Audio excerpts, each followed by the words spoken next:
ஓம் நம சிவாய. இன்னைக்கு உலகத்தில் இருக்கிற எல்லா மக்களும் சிவராத்திரி கொண்டாட போகிறோம்.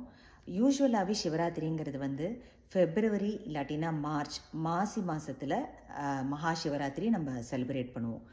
எல்லா மாதமுமே சிவராத்திரி வரும். நாள் ஆரம்பித்ததுலேருந்து 14வது நாள் அமாவாசைக்கு முன்னாடி நாள் நம்ம சிவராத்திரியாக கொண்டாடுவோம். மகா சிவராத்திரியும் அப்படி தான், அமாவாசைக்கு முன்னாடி நாள் கொண்டாடுவோம். அதனால தான் மகா சிவராத்திரிக்கு டார்க்கஸ்ட் நைட் அப்படின்னு சொல்லி கூட பேர். அதாவது ரொம்ப அந்த இரவு ரொம்ப டார்க்காக இருக்கும்.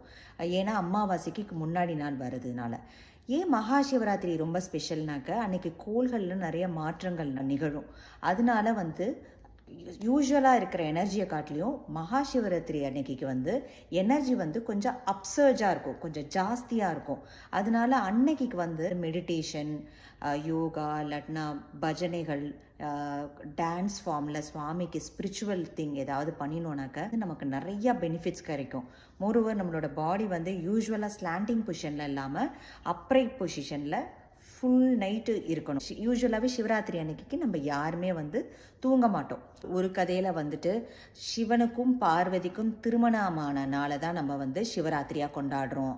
இன்னொரு சில பேர் சிவன் ஆழகால விஷயம் இருக்கு இல்லைங்களா, அது பால்கடலில் கடையும் போது அவர் உட்கொண்டுருவார். அதை உட்கொள்ளும் போது அவரோட நெக்கெல்லாம் ப்ளூ கலர் ஆகிடும்.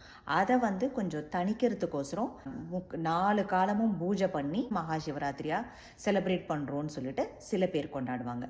இன்னொரு சில பேர் சிவனோட கண்ணை பார்வதி விளையாட்டுத்தனமாக மறைச்சதுனால யூனிவர்ஸே ஒரு நிமிஷம் அப்படியே அஸ்தமனிச்சு போயிடும், அப்படியே டார்க் ஆகிடும்.